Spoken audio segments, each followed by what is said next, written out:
Well, the period from 2016 to 2020 will likely be the warmest 5 years on record, despite the recent impact of COVID-19 on greenhouse gas emissions. In the just concluded World Economic Forum, Davos 2021, one of the major themes of the discussion was how to save the planet. Well, joining us now is Melanie Challenger, a researcher on the history of humanity and the natural world and environmental philosophy, and a current member of the NUFFIELD Council on BIOETHIC. Her first non-fiction book on extinction, How We Became Estranged from Nature, was published in 2011. It was selected by Publishers Weekly as one of the best non-fiction books of 2012 and received the Santa Barbara Library's Green Award for environmental writing. His latest book, How to Be Animal, A New History of What It Means to Be Human, portrays humans as the most inquisitive, emotional, imaginative, aggressive, and baffling animals on the planet. But how well do we really know ourselves? How to Be Animal rewrites the remarkable human story and argues that at the heart of our psychology is a profound struggle with being animal. Glad to have you join us, Melanie. Yeah, very pleased to be here. Hello. Yeah, let's talk about when you talk about saving the planet. What do we begin? What do we need to do to save the planet, and save the planet from what, actually? Well, at the moment, we really need to save it from ourselves, and more specifically from the worldviews that have got us into this kind of mess, right? So there's a lot of focus, at Davos, for instance, on how climate change is affecting the world. We're looking at pollution. We're looking at the ways that human beings have driven other species to extinction, the way in which we're now transforming the Earth's systems. Our influence is absolutely everywhere as a dominant species. But, we use science as the way into that, all of which I understand. But what we really need to look at is our own psychology and our value systems that make it possible for us to continue doing this now that we've reached this really critical point. Okay, I want to sort of take you up on what essentially sounds to me anyway like an oxymoron. You say how to be animal, a new history of what it means to be human. Can you help us untangle that? Yeah, sure. So one of the funny things about human beings is that we understand that we're animals on the surface, right? We accept it now. That wasn't necessarily always the case through human history. Do but we really?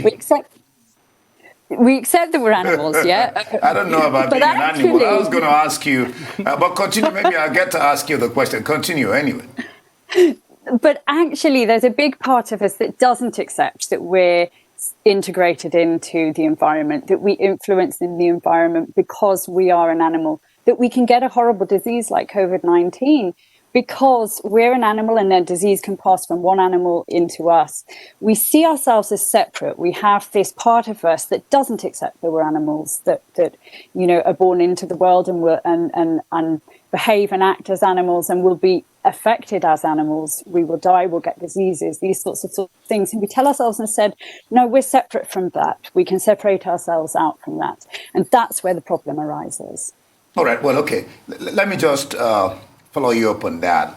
Talking about your book on how to be an animal. Are you equating human beings with animal, or are you trying to highlight some characteristics with animals and how one can best adapt for optimal performance with less stress or no stress at all? So I'm arguing that we are animals and that we have to confront that. Okay. I don't know whether I agree with you anyway, but go ahead.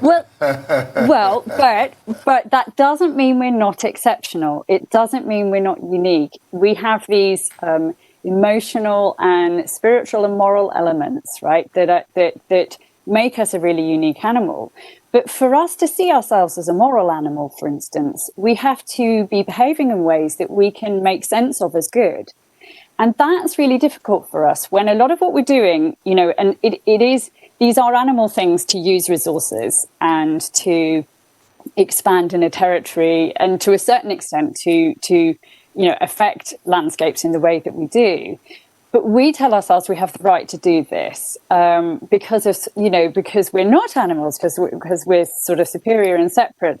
And I'm saying we need to rethink that. And if we want to see ourselves as moral animals, which I hope that we do, then we need to behave in ways that look good when we look at the earth in front of us. And I don't think they look good right now. Okay, let's go specifically to one area in terms of our morality and how we deal with our planet. I just want to throw your own question back at you. You speak of sustainability as the watchword, and then you then say beyond that there's the issue of repairing the damage that we left behind. And then you ask the question, where do we start? So I want to throw that back at you. Where do we start?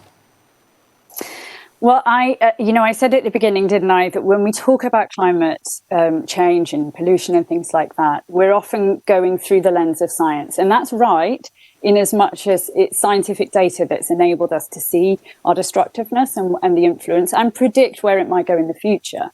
And that looks pretty scary in the future. But climate change is also, to a certain extent, about fairness. If we were to look at African nations, for instance, the brunt of a lot of climate change is going to be in African nations. That it's already happening. It's not in the future in the way that some Western democracies kind of think, well, this is in the future, but actually it's live now. That's an issue of fairness. And so the other part of climate change that we need to look at is the value systems and the worldviews that help us to understand the right way to build a future. And I think what we need to put a lot of focus on is not just the science anymore, but what worldviews are more sustainable. How can we nurture and support those worldviews that make it easier for us to transition to a fairer, more equitable and less destructive future?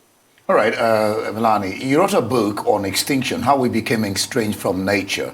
Now, my questions are this: are we really estranged from nature? How do you mean?